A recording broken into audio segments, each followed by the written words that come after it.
por ejemplo, la edad, de hecho. Haber mencionado que a partir de los 40 años la función renal baja 1% por año, ¿no? De tal manera que si nosotros tenemos un paciente que tiene 70 años, solamente por la edad tendría 30% de función renal menos. Entonces, la edad definitivamente va a alterar, ¿no? la creatinina. El sexo mismo. Habíamos mencionado también que el varón tendría más masa muscular, por consiguiente más creatina y por consiguiente, ¿no? Más creatinina, ¿no? En relación a las damas, ¿no? Ahora, la masa muscular definitivamente es un factor que puede influenciar en la creatinina. Medicamentos, el estado nutricional, un paciente desnutrido obviamente tendrá menos masa muscular y menos creatinina, ¿no? La secreción tubular, la reabsorción también, ¿no? De hecho, que va a alterar la creatinina. El estado de hidratación, de hecho, un paciente que está deshidratado, la creatinina seguramente va a estar incrementada. De tal manera, como verán, ¿no?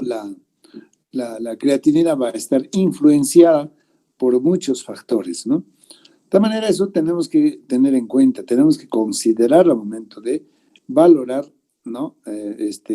La función renal de las personas o de los pacientes.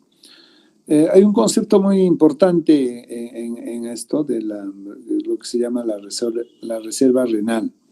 Tanto en la enfermedad aguda renal crónica o aguda, puede existir una creatinina, incluso puede estar normal, ¿no? Pero ya con alteración de la enfermedad renal crónica y aguda. Eso se llama reserva renal. Hay una reserva renal. Siguiente.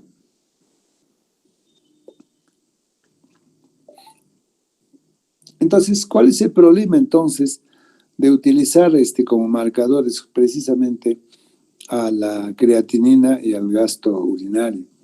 La creatinina sérica no refleja la verdadera disminución en la tasa de filtración glomerular en el escenario agudo. Ese es el tema, ¿no? O sea, en otras palabras, la creatinina no sería un marcador ideal. Por eso es que ahora enseguida vamos a ver cuáles son estos marcadores ideales en un escenario agudo, ¿no? Estamos hablando con un paciente con insuficiencia renal aguda. Ahora, el incremento, el aumento de la creatinina sérica representa una indicación tardía de cambio funcional en la tasa de filtrado, ¿no? Ese es el gran problema, ¿no? La creatinina entonces se va a incrementar ya muy tarde, ¿no? De tal manera que no nos sirve como un parámetro o un marcador ideal para un escenario agudo. No es útil en pacientes en diálisis porque esto va a variar, ¿no? Un paciente que esté en hemodiálisis o en diálisis peritoneal, si yo le hago el procedimiento, seguramente los niveles de creatinina va a bajar, no va a disminuir. Depende también de la patología presente y se va a modificar con diuréticos. Puede haber falla renal aguda con flujo urinario normal, eso es otro problema, ¿no? No necesariamente, ¿no? La elevación de la creatinina va a ir en correlación con la disminución, ¿no? Del flujo urinario normal. Ahora, el flujo urinario va a necesitar de catéteres urinarios, ¿no? O sea, si uno quiere realmente evaluar el flujo urinario, va a ser necesario, pues, hacerlo en forma estricta y para lo cual vamos a necesitar de colocar una sonda vesical al paciente. Como verán, entonces, hay problemas realmente para poder interpretar, para poder dar el valor de la creatinina para evaluar la función renal en un escenario agudo. Siguiente.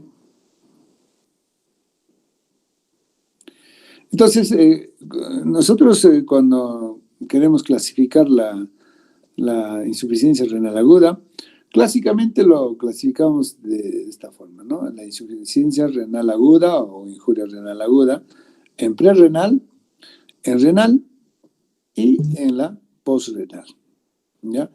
En la renal, a su vez, hay causas vasculares, las glomerulonefritis, las nefritis intersticiales, ¿no? O túbulo intersticiales aguda, y la necrosis tubular aguda, ¿no? Y a su vez, esta necrosis tubular aguda puede ser isquémica o puede ser tóxica, ¿no? Problema vascular, de irrigación, o directamente puede ser lesionado por la toxicidad, ¿no? Entonces, clásicamente, esta es la forma más o menos, de académicamente reconocer un cuadro de injuria renal aguda, ¿no? Siguiente. Acá gráficamente podemos, ¿no? También indicar, ahí donde está la flecha, precisamente nos está graficando de que cuando es prerrenal, el riñón definitivamente todavía no está afectado, ¿no? No está afectado, por eso se llama prerrenal. Un paciente con diarrea, un paciente que ha sangrado, hipoperfundido, seguramente va a ser una insuficiencia renal aguda, ¿no? Por eso se llama prerrenal. Pero ya renal es cuando ya hay una lesión específicamente a nivel renal, ¿no? Y posrenal va a ser en la vía urinaria baja, ¿no? Todo proceso obstructivo, sea por causa luminal o intratubular o por causa extrínseca, ¿no? Estos van a condicionar a una obstrucción de la vía urinaria y esto puede conllevar a un problema, ¿no? Siguiente. Entonces, ya un poco ya tratando cada una de la clasificación, vamos a ver lo que es la injuria renal aguda, en la prerrenal, ¿ya? Es la causa más frecuente de insuficiencia renal aguda, ¿no? Después de la necrosis tubular aguda, ¿se acuerdan de la etiología, ¿no? Entonces, la prerrenal es la segunda causa, por eso es una de las causas más frecuentes, ¿no? Si se trata de forma adecuada, se puede revertir. O sea, un paciente que está sumamente deshidratado, hipoperfundido, antes de que se haga el problema renal, ¿no es cierto?, se convierta en renal, nosotros hidratándolo severamente podríamos revertir el cuadro, ¿no? Ahora, si la causa del fracaso prerrenal no se corrige, puede producirse una necrosis tubular. Es lo que pasa, ¿no? Inicialmente una hipoperfusión renal, ¿no? Se activa primero los mecanismos de defensa glomerular, ¿no? La regulación interglomerular. Una vez que esto claudique, ya recién hay un problema de necrosis tubular, ¿no? Entonces transformándose pues el fracaso prerrenal en parenquimatosis. Ahora, su mecanismo fisiopatológico reside en el descenso de la perfusión renal. Definitivamente toda hipoperfusión o descenso de la perfusión renal va a conllevar pues a un cuadro de esta manera. O sea, una prerrenal puede convertirse en renal cuando esto se hace sostenible, cuando la etiología, la causa, no lo revertimos no inmediatamente. En este caso, con una rehidratación severa, ¿no? Siguiente. Entonces, ¿qué es lo que pasa cuando hay disminución de la perfusión renal? El riñón tiene una forma de defensa, es una forma de defenderse frente a una noxa de esta categoría.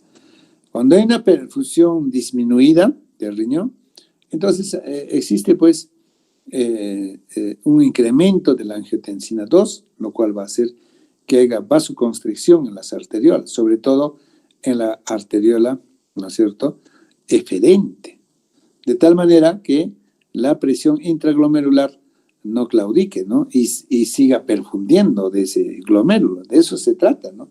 Por eso es que el riñón no claudica de primera instancia, todavía se defiende, ¿no? Por otro lado, también hay aumento de las prostaglandinas, ¿no? Aumento de las prostaglandinas, ¿no?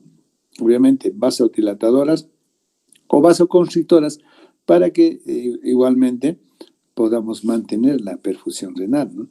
También se va a activar la autorregulación miógena, la muscular, ¿no?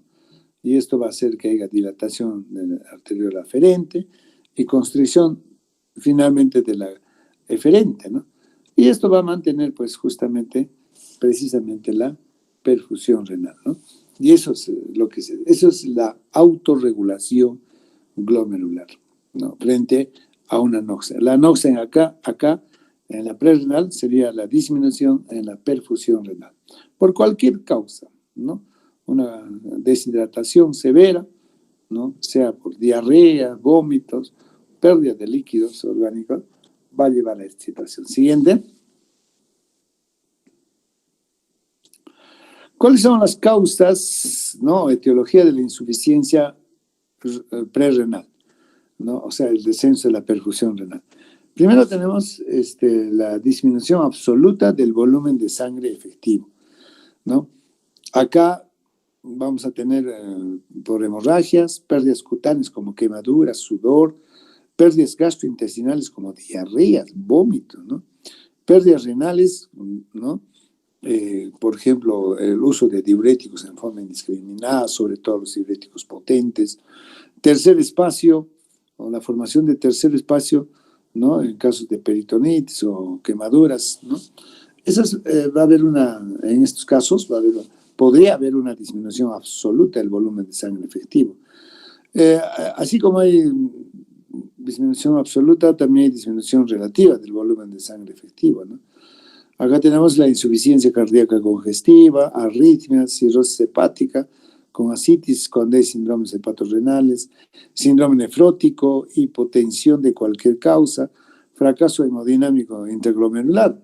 Puede ser esto por el uso indiscriminado de los AINES, los antiinflamatorios no esteroideos, inhibidores de la enzima de conversión, ¿no? Las IECAS, las hipercalcemias, ¿no?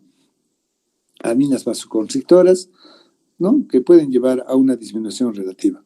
Y una oclusión arterial, ¿no? Como por estas causas que están mencionadas, como es el tromboembolismo bilateral, el tromboembolismo de un riñón solitario, el aneurisma de la arteria renal o aorta. Estas van a ser las causas que van a llevar a la insuficiencia prerrenal. Siguiente. Entonces, ¿qué es lo que pasa, no? Para diagnosticar nosotros una insuficiencia prerrenal, necesitamos obviamente una buena historia clínica, ¿no? Necesitamos evaluar al paciente, hacer una exploración, ¿no? Y evaluar en este caso, ¿qué cosa? La presión arterial, cómo está la presión arterial, cómo está la frecuencia cardíaca, cómo está la presión venosa, yugular, cómo está la función cardíaca y el estado de dilatación, ¿no?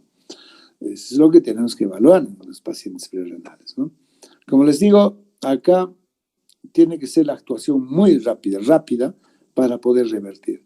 Porque una acción sostenida de esto, de la hipoperfusión renal, si nosotros no, digamos, no corregimos inmediatamente, podríamos llevar lamentablemente a la claudicación de la función renal. Entonces, una prerrenal se convierte en renal. Existen dos tipos de fármacos que pueden producir una insuficiencia renal aguda, ¿no? Esto de base hemodinámica. Los antiinflamatorios no esteroideos, cuidado, estos pueden disminuir la síntesis de las prostaglandinas. Como habíamos dicho, hay prostaglandinas vasodilatadoras y vasoconstrictoras, ¿no? Entonces, si nosotros tenemos la activación de las prostaglandinas vasodilatadoras, sencillamente vamos a hacer que disminuya la tensión intraglomerular, lo cual va a claudicar la filtración, ¿no? Por otro lado, también los IECAS. Los IECAS pueden producir, fíjense, una insuficiencia renal aguda, como el enalapril, captopril, sobre todo en pacientes con estenosis de la arteria renal bilateral o unilateral, ¿no? Ese es un problema, sobre todo cuando el riñón es único, ¿no? Imagínate provocarle una situación de este tipo, no solamente con los IECAS, ¿no? Hay que tener mucho cuidado entonces, sobre todo en los monorrenos. Siguiente.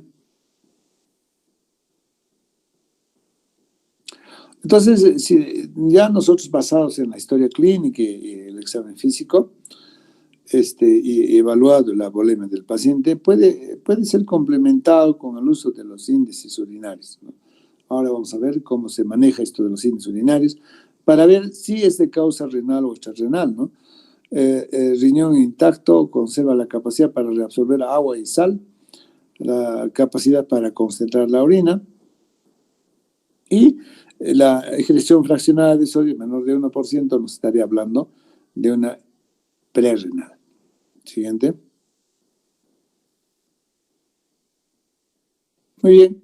Entonces eso. Ahora, ¿cómo se trata? Bueno, vamos a ver, pero en todo caso, cuando es prerrenal, definitivamente estamos hablando de hipoperfusión. Lo que tenemos que hacer es mejorar la perfusión renal, ¿no? Reemplazar las pérdidas de líquidos o sangre y con eso podemos revertir. Y tiene que ser rápido la acción, ¿no? Ahora, así como hay una prerrenal, existe también una renal propiamente dicho, que se llama también parenquimal establecida, como la habíamos mencionado, ¿no? Entonces, acá tenemos varias causas, ¿no? Tenemos por hipoperfusión prolongada, lo que habíamos dicho, una prerrenal prolongada o severa, puede llegar a terminar haciéndose renal.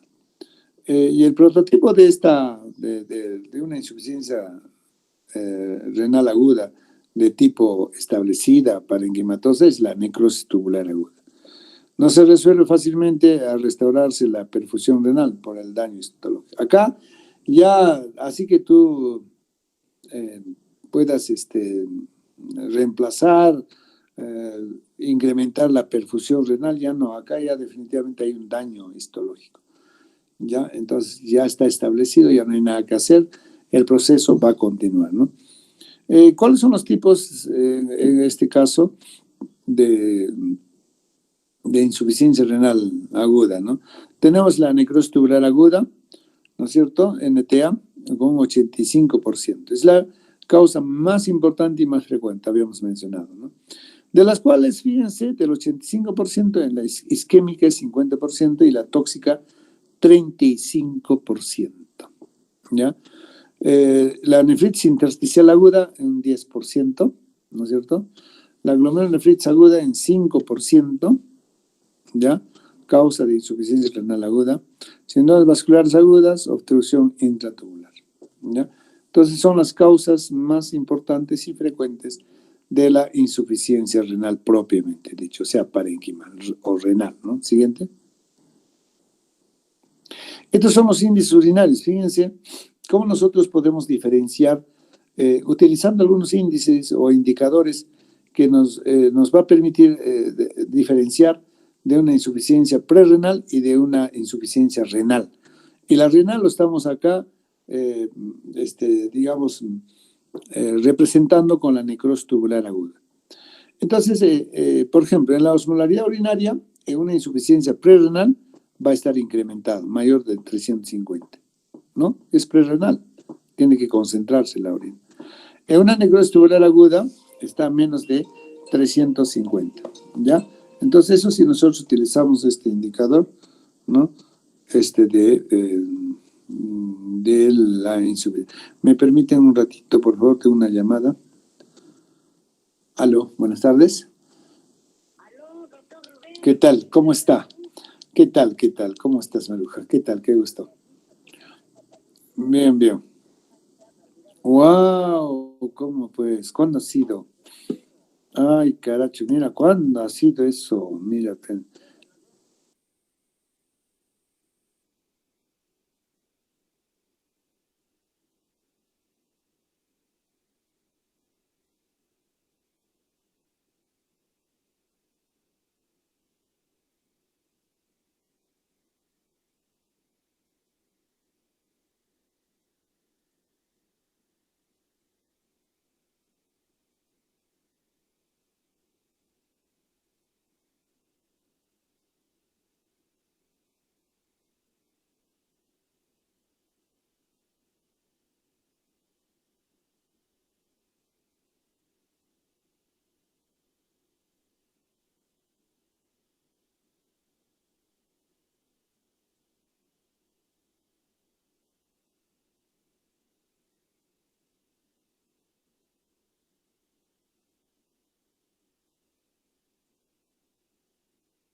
Ok, continuamos.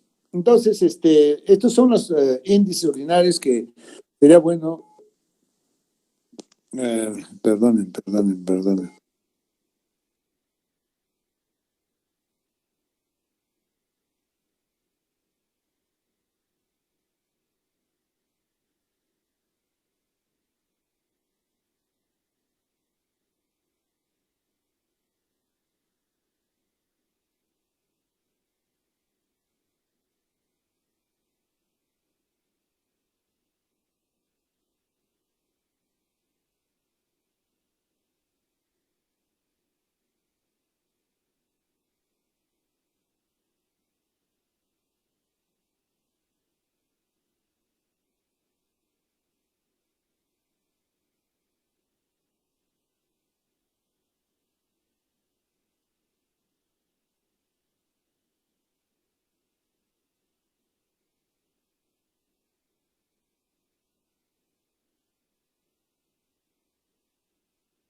Hola, seguimos.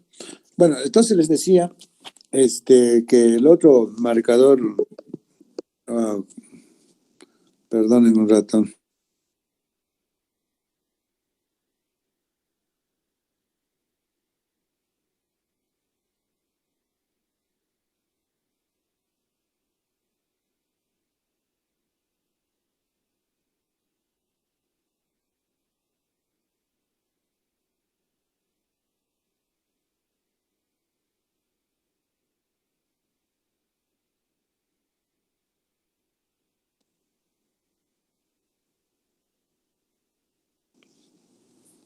Ya, entonces, aló, me están escuchando, ¿no es cierto?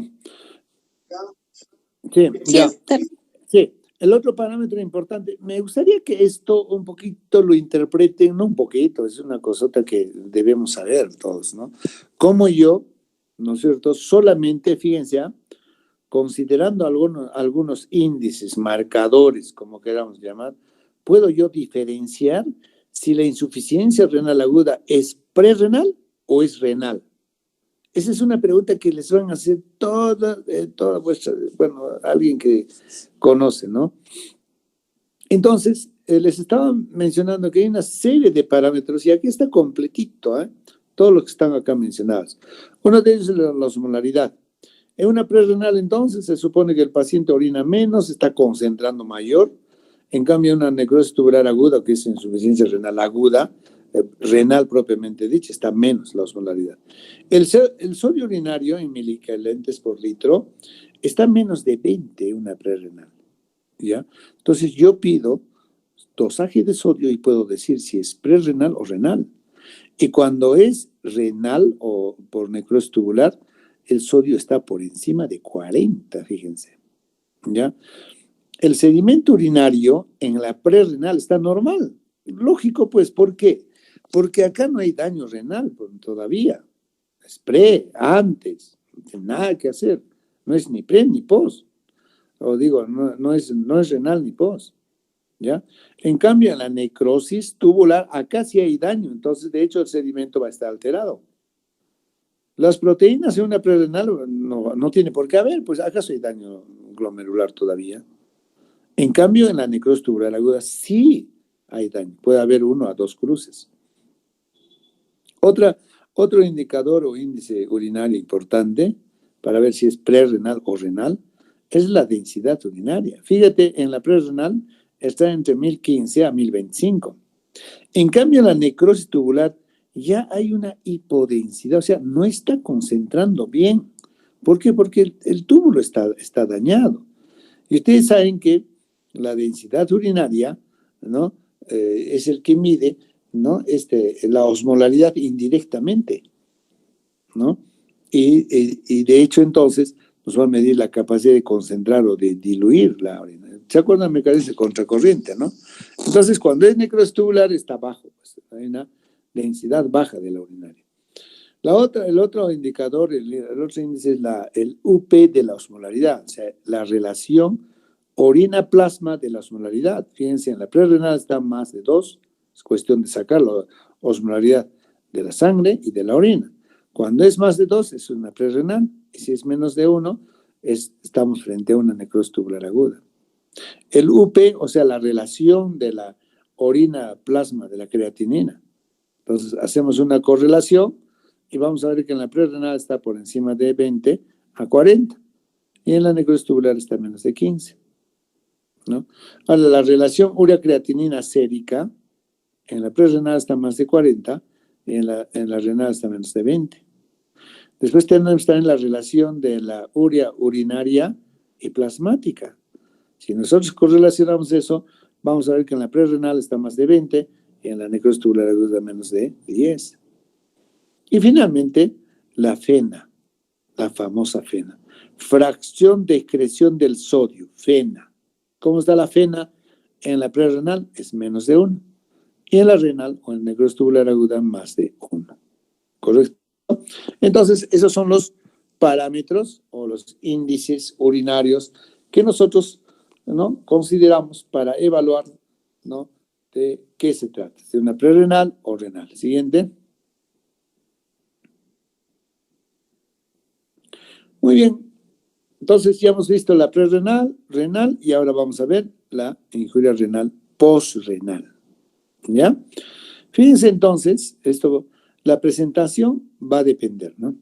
Por ejemplo, en el caso de personas con edad de 0 a 20 años, es similar en ambos sexos, las causas. Entre 20 a 60, ¿no?, es mayor en mujeres debido a gestación, cánceres ginecológicos, ¿no? Eso entre los 20 y 60 años, ¿no? Estamos hablando de la postrenal, o sea, la obstructiva, todo lo que significa obstrucción. Y mayores de 60 años vamos a tener mayor en varones debido a la hipertrofia prostática o cáncer de próstata. ¿Correcto? Entonces, eso es lo que vamos a ver. Tenemos dentro de las causas la estenosis uretral por valvas, fibrosis, crecimiento prostático, disfunción vesical. Por neoplasia vesical, neoplasias del uréter, puede ser uni o bilateral, o unilateral en un riñón único. Por fibrosis retroperitoneal, esto por infiltración por neoplasias, por cáncer, ¿no?, retroperitoneales, como linfomas, hematomas.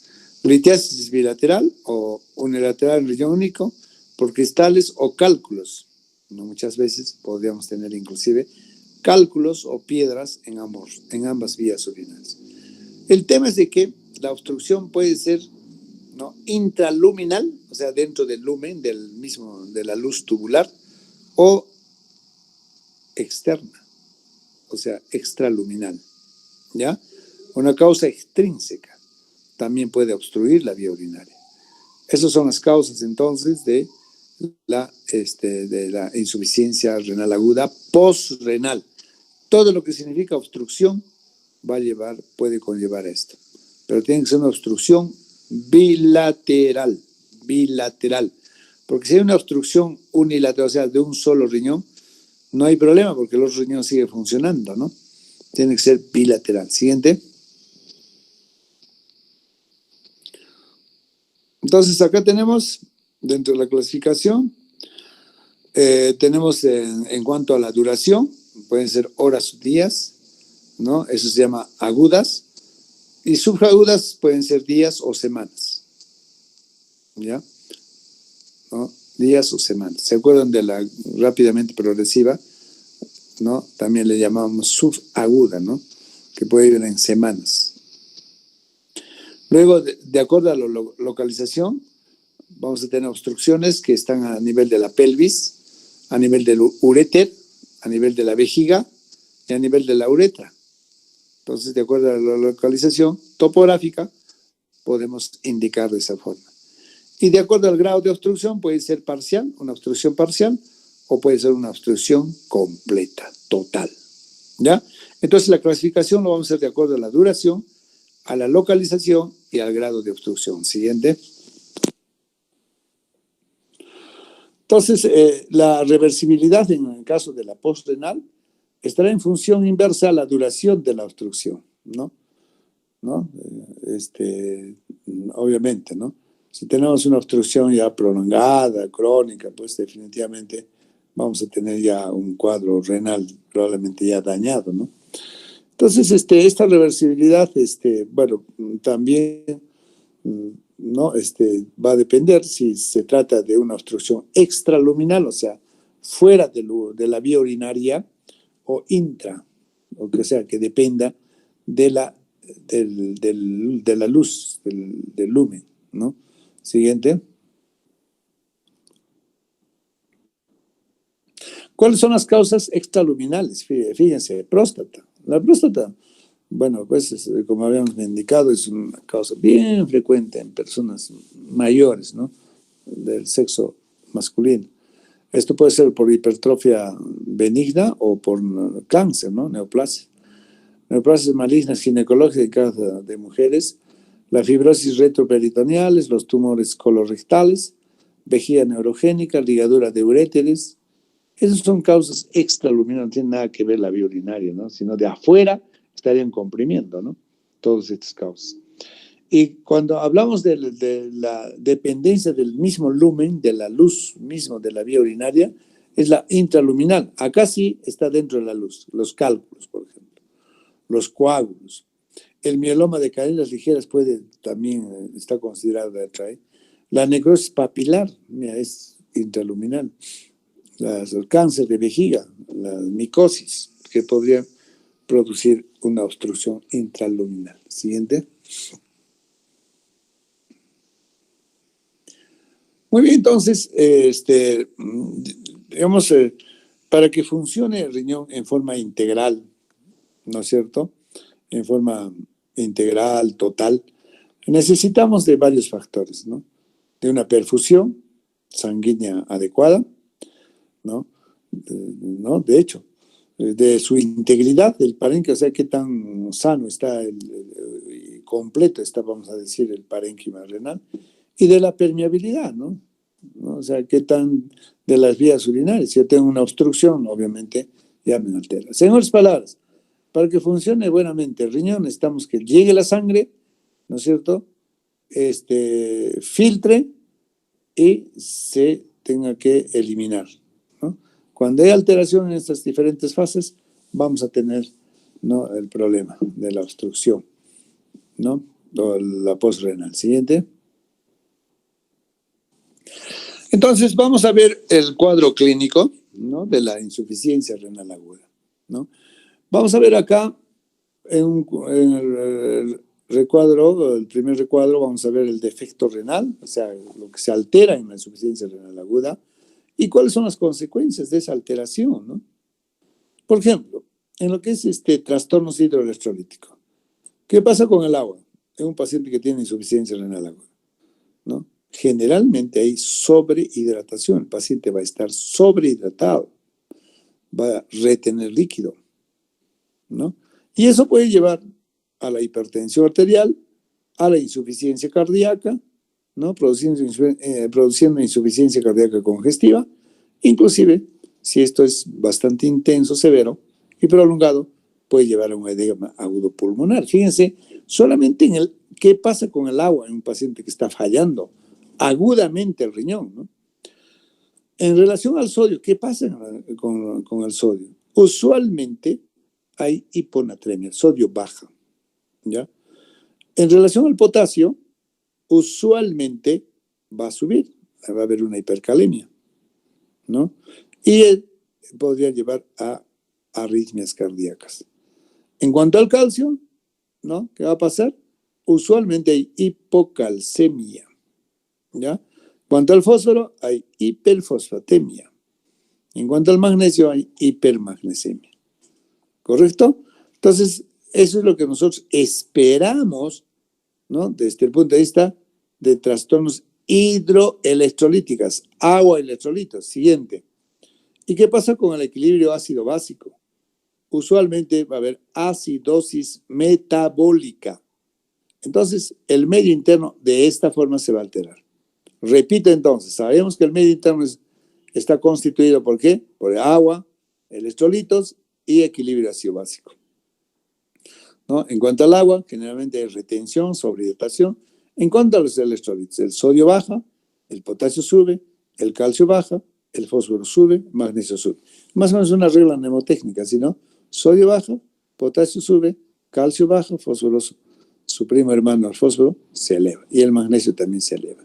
Es lo que yo espero encontrar, ¿no? Yo espero encontrar en un paciente que tiene falla renal aguda, ¿no? Estas alteraciones. Espero encontrar. ¿Qué es lo que tienen que hacer ustedes? Tienen que corroborar con la clínica. Hoy yo espero encontrar que el sodio esté bajo en un paciente que está haciendo insuficiencia renal aguda. Oye, pero a ver, ¿qué debo recordar para corroborar lo que estoy diciendo? ¿Cuál es la clínica de la hiponatremia? Hagamos, es más trastornos, ¿no? Del sistema nervioso central, ¿se acuerdan, no? Desde obnubilación hasta el coma, ¿no? Todo lo que es sodio cerebro, ¿no? ¿Se acuerdan? La clínica. Potasio, fundamentalmente, es corazón. Entonces, eso es lo que pasa. Entonces, repito, la regla mnemotécnica, ¿no? Es que el agua se retiene, sobrehidratación, electrolitos, sodio baja, potasio sube, calcio baja, fósforo sube, magnesio sube. Equilibrio ácido básico, generalmente hay acidosis metabólica. Eso es lo que yo espero encontrar en un paciente que tiene insuficiencia renal aguda. Y también en la crónica, por si acaso les voy adelantando, ¿no? Es así, solo que en la crónica, ¿no? La evolución es de larga data, es lento, progresivo, o sea, crónico, ¿no? Muy bien. Ahora, ¿qué pasa si hay retención nitrogenada? ¿No es cierto? Habíamos dicho, ¿no? Sus sinónimos de retención nitrogenada, ¿qué cosa habíamos dicho? Azoemia, después otro nombre, hiperazoemia. Entonces yo digo, paciente está con retención nitrogenada, o también puedo decir, paciente está con azoemia, o paciente está con hiperazoemia, ¿no? Acá se eleva la urea, la creatinina, el ácido úrico, ¿no es cierto? ¿No? Entonces, cuando se elevan estas sustancias nitrogenadas, ¿qué va a pasar con el paciente? El paciente va a presentar desde síntomas inespecíficos, como es el malestar general, astenia, dinamia.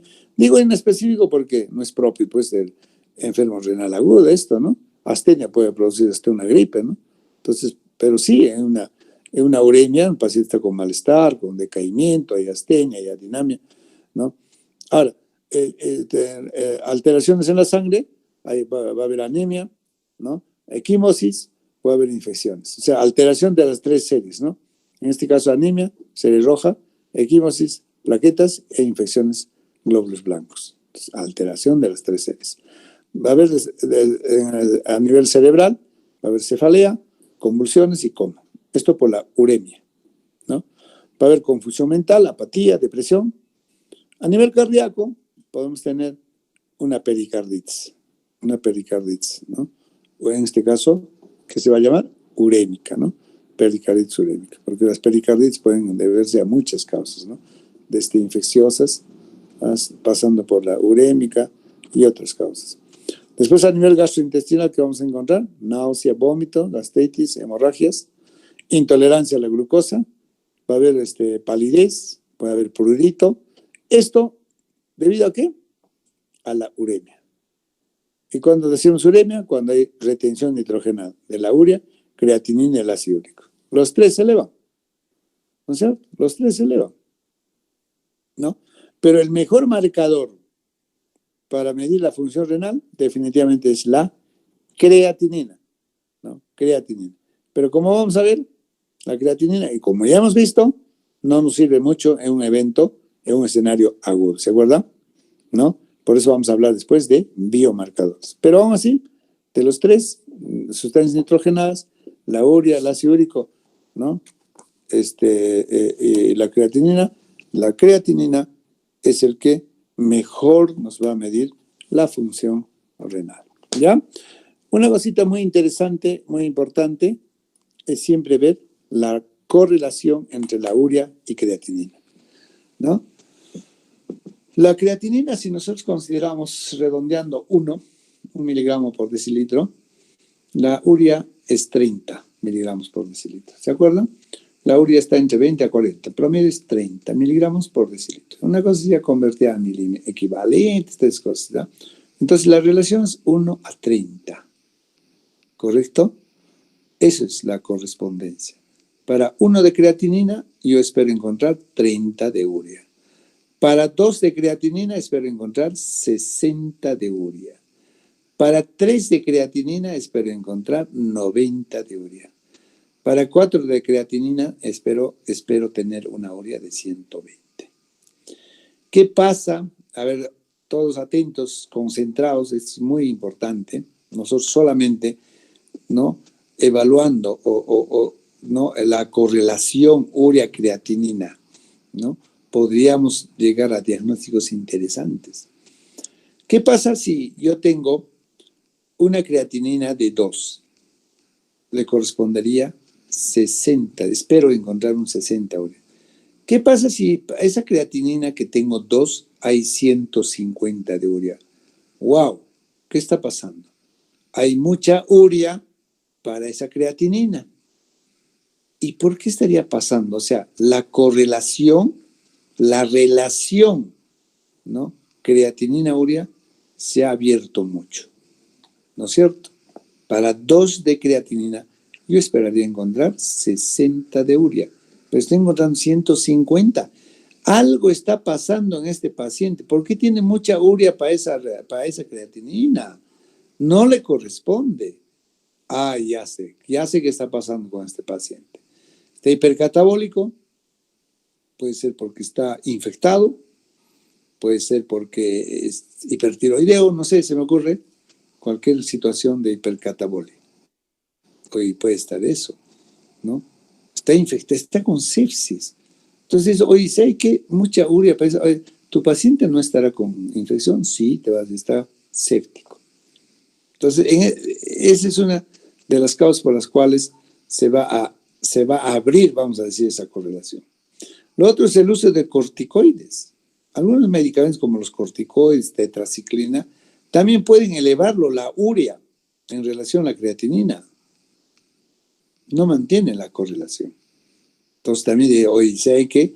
Yo te apuesto, tu paciente tiene mucha urea para esa creatinina, o está infectado, o está recibiendo algún medicamento como los corticoides. O está sangrando, cuidado. Cuando hay mucha urea para la creatinina, puede estar sangrando el paciente y se eleva mucho la creatinina en relación a la urea. A la urea se eleva en relación a la creatinina. ¿Qué pasa si tengo, por ejemplo, 3 de creatinina y tengo 250 de urea? ¡Wow! Terrible. Para ese 3 yo solo esperaría 90, algo está pasando. ¿Ya? Entonces, con eso nosotros podemos diagnosticar muchas patologías o evaluando esta correlación podríamos definir algunas situaciones. ¿Ya? Eso entonces en relaciones. Ahora, ¿puede pasar lo contrario? Sí. Por ejemplo, si yo tengo 4 de creatinina, ¿esperaría encontrar cuánto de urea? 120. ¿Qué pasa? Tengo 4 de creatinina y hay 60 de urea. Oye, un ratito. Hay poca urea para esa creatinina. No se está sintetizando la urea. Este paciente puede ser que tenga hepatopatías. O está desnutrido, no come bien, no está comiendo proteínas. Entonces, también inversamente podríamos nosotros interpretar. ¿Ya? Eso entonces en relación a lo que es la correlación urea-creatinina. Y por último, con esto termino, también un tip se llama, ¿no? Si yo evalúo un evento agudo, como el que estamos viendo, vamos a ver que cuando se eleva la creatinina, que es el mejor marcador de estas sustancias nitrogenadas para evaluar la función renal, en un evento agudo, en un escenario agudo, se eleva el ácido úrico. Normalmente el ácido úrico debe ser promedio de 7.5 miligramos. ¿Correcto? Depende del laboratorio, ¿no? ¿Cuáles son los parámetros? Pero si yo tengo una creatinina elevada y el ácido úrico también súper elevado, sin ser gotoso, no sé si me están entendiendo. Ustedes saben que el ácido úrico se eleva en la gota. Y yo digo, oye, tiene elevado la creatinina y también el ácido úrico. Mira, cuidado. Este paciente es agudo. Entonces, también esa correlación creatinina-ácido úrico puede hacer que yo defina si es agudo o crónico. En un paciente crónico no se eleva el ácido úrico en relación a la creatinina. No sé si me han entendido. Yo creo que solamente evaluando estos niveles nitrogenados podríamos interpretar muchísimas cosas en la clínica, en la medicina. ¿Ya? Muy bien, así que ya es las 5 de la tarde. Un par de palabras más. El siguiente. ¿Ya? Entonces, ¿qué pasa cuando hay trastornos de la síntesis de vitamina? De hecho, cuando el riñón está fallando, la síntesis de la vitamina D3 va a alterar su producción. Y esto, como consecuencia, ¿qué va a llevar? A una hipocalcemia, de hecho, ¿no? Igual pasa cuando hay trastornos de la síntesis de eritropoyetina. Como consecuencia vamos a tener que usar anemia. Ustedes saben que la eritropoyetina se produce pues en el intersticio, ¿no es cierto? Medular, el túbulo intersticial. También cuando hay ¿qué pasa si hay alteración del metabolismo y excreción de las drogas? De hecho, entonces, en un paciente con insuficiencia renal aguda vamos a tener toxicidad medicamentosa y obviamente va a haber disminución de la eficacia de los diuréticos. ¿Ya? Esas son las consecuencias que podría pasar en relación al siguiente. Ya está. Listo. Entonces, ahí nos quedamos y continuamos el día sábado. ¿Ya? El examen me han dicho que va a ser el día sábado, ¿no? La delegada. Probablemente sea a las 9 de la noche el día sábado, 8 o 9 de la noche. ¿Ya? Entonces las clases normalmente vamos a continuar el día sábado. ¿Tienen alguna pregunta? ¿Alguna situación que quieran hacer algún comentario? Hemos hecho, creo, una revisión un poco crítica de lo que significa estos indicadores o estos parámetros, vamos a decir, estos marcadores de la función renal, ¿no? Que dicho sea de paso, si bien es cierto, el marcador creatinina, el marcador gasto urinario o la orina sirve para medirnos, pero en un evento, en un escenario agudo, poco o nada nos sirve, poco o nada. Para crónicos sí, ¿ya? Eso, por ejemplo, ahora ya ustedes tienen para poder un poquito más analizar, un poquito más interpretar, un poquito más comentar.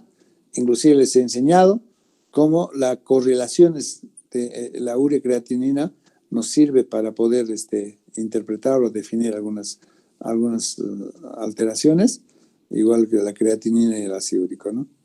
Muy bien, ¿tienen comentarios? Si no tienen, nos despedimos hasta el día sábado, ya, sábado a las 2 de la tarde. Muy bien, chicos, hasta el día sábado. Chao. Gracias, doctor. Buenas tardes. Chao. Buenas tardes, buenas tardes.